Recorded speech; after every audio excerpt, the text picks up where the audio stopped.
제가 결혼할 때는 지금처럼 서로 집안 차이를 많이 보지 않았어요.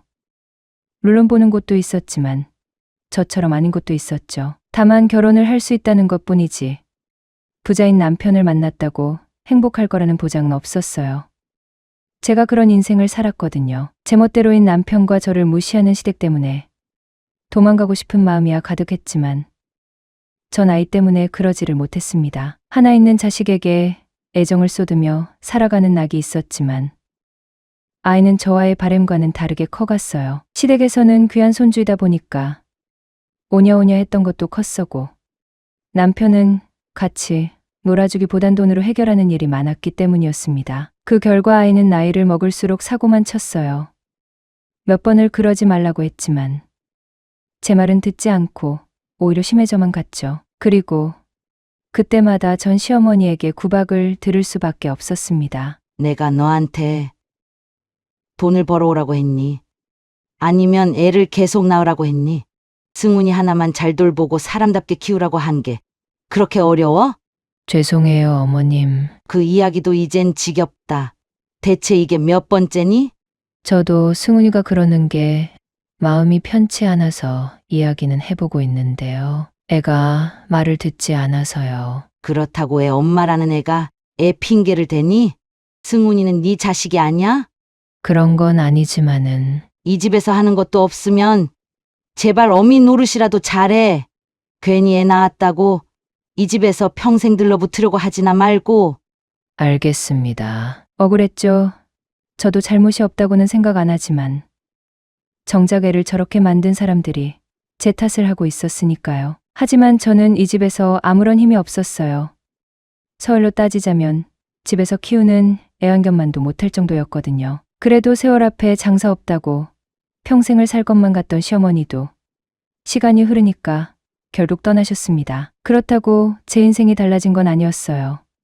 남편은 여전히 절 무시했고 이제는 아들마저도 저를 무시했기 때문이었죠. 남편이야 처음부터 그랬으니까 아무런 마음이 없었지만 아들이 저한테 하는 행동은 정말로 상처였습니다. 내 돈을 내가 쓰겠다는데 엄마가 왜 잔소리야? 대학생이 한 달에 카드값이 500이 넘게 나오는 게 정상이야? 나한테 돈 준 적도 없으면 아무 소리 하지 마. 너 그러다가 나중에 후회해.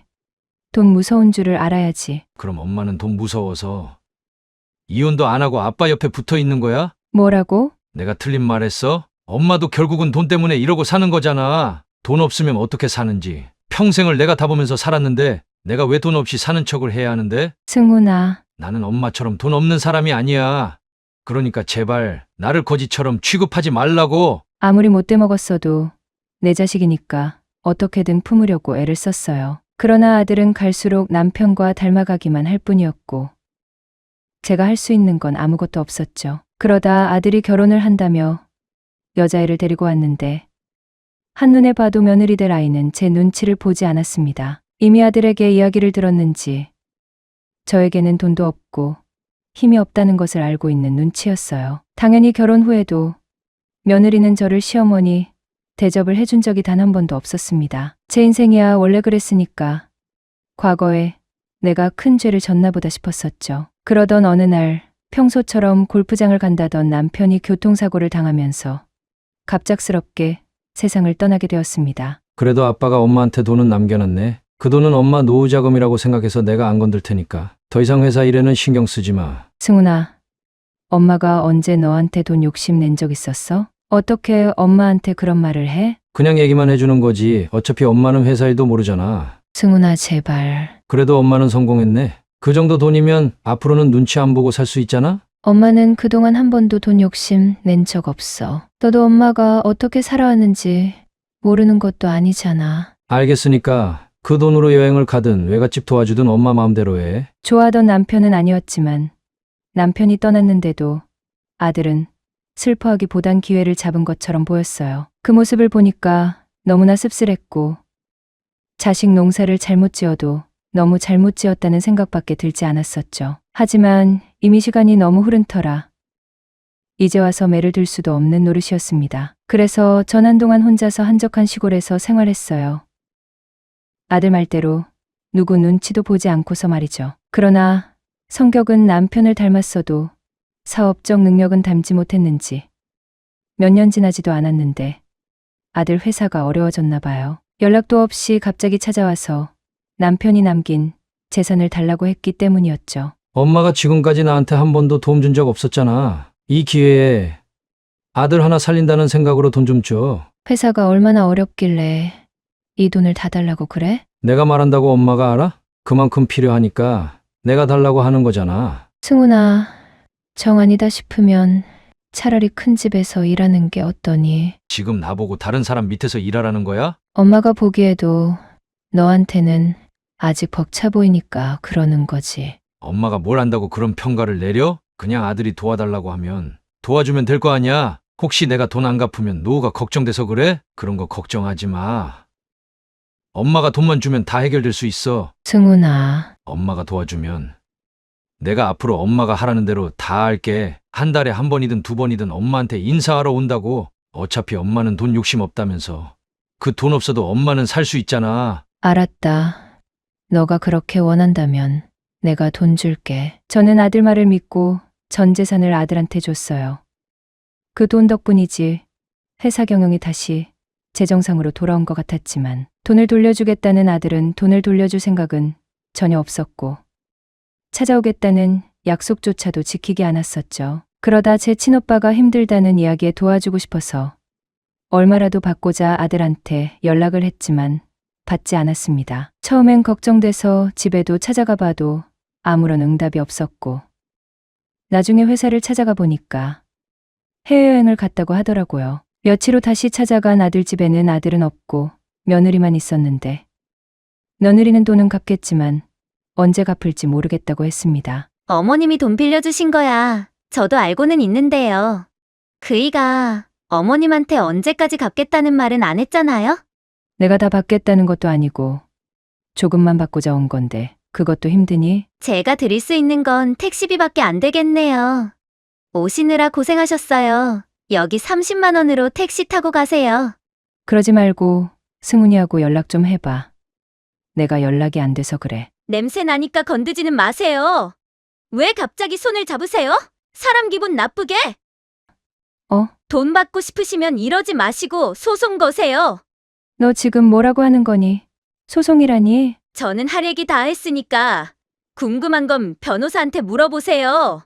아들과 며느리는 처음부터 제 돈을 갚을 생각이 없었어요. 돈이야 처음부터 욕심냈던 게 아니니까. 그럴 수 있다고는 하지만 아무리 돈이 좋아도 엄마한테 이럴 수 있나 싶었습니다. 머리로는 며느리 말대로 변호사 선임해서 소송 거는 게 다르긴 한데 마음으로는 아들 때문에 움직일 수 없었어요. 이제는 저한텐 돈도 없고 있으나마나한 자식밖에 남지 않았어요. 삶은 이전과 다르게 많이 힘들기 시작했고 제 모습은 하루하루 더 빨리 늙어만 가는 것 같았었죠. 그러던 어느 날 반가운 손님이 집에 찾아왔어요. 시댁에서 유일하게 제 마음을 이해해주던 큰동서였죠.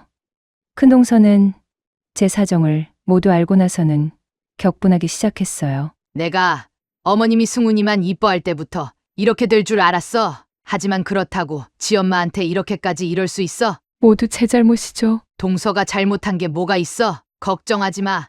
이전까지는 내가 어머님이랑 동서 눈치 때문에 아무 말 못했었는데 이제는 내가 윗사람으로서 제대로 바로 잡아줄게. 어쩌시려고 그러세요? 어쩌긴 당연히 승훈이부터 조져야지.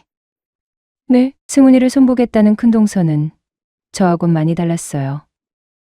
커가가 시댁만큼 재력 있는 집이라서 시어머니도 함부로 못했었는데 이제는 눈치 볼 사람도 없고 저렇게 막 나가는 아들을 그냥 볼 수 없다고 손을 보겠다고 한 거였죠. 아주버님을 어떻게 설득했는지는 몰라도 아들 회사에 일감을 넣어주지 않게 되자 아들 회사는 급격하게 힘들어지기 시작했어요. 그리고 아들도 상황 파악이 되었겠죠.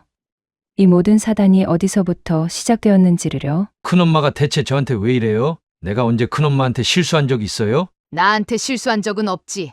하지만 내 눈을 거스르게 한 건 있잖아. 제가 뭐를요? 아, 그래서 엄마도 여기로 오라고 한 거였구나. 엄마가 큰엄마한테 부탁했어? 우리 회사 망하게 해달라고? 너는 어릴 때부터 싹수가 놀았더니 어떻게 나이를 먹을수록 더 그러니? 네? 이래서 애는 오냐오냐 하면서 키우면 안 된다니까. 너는 지금도 너가 뭘 잘못했는지 모르지?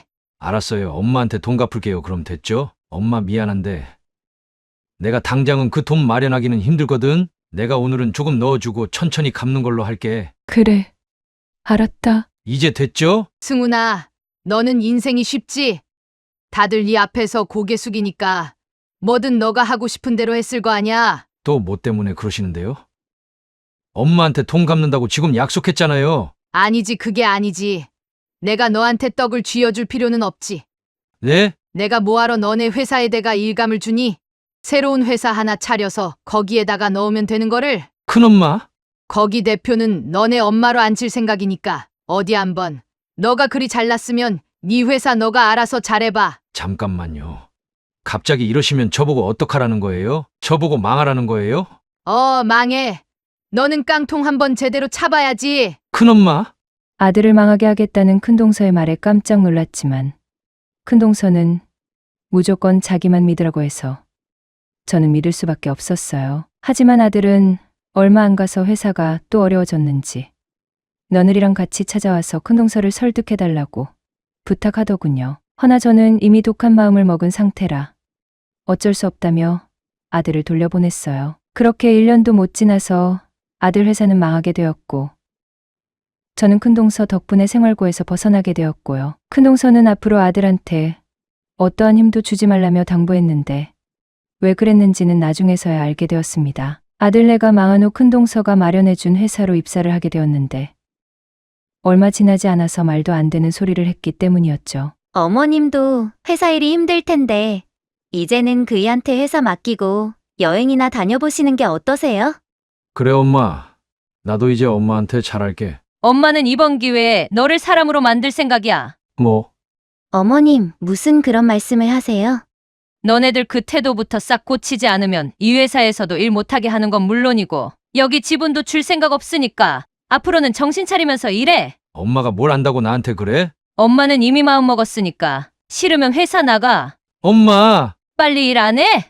일 안 하면 너네들한테 가는 돈은 한 푼도 없을 줄 알아. 알았어.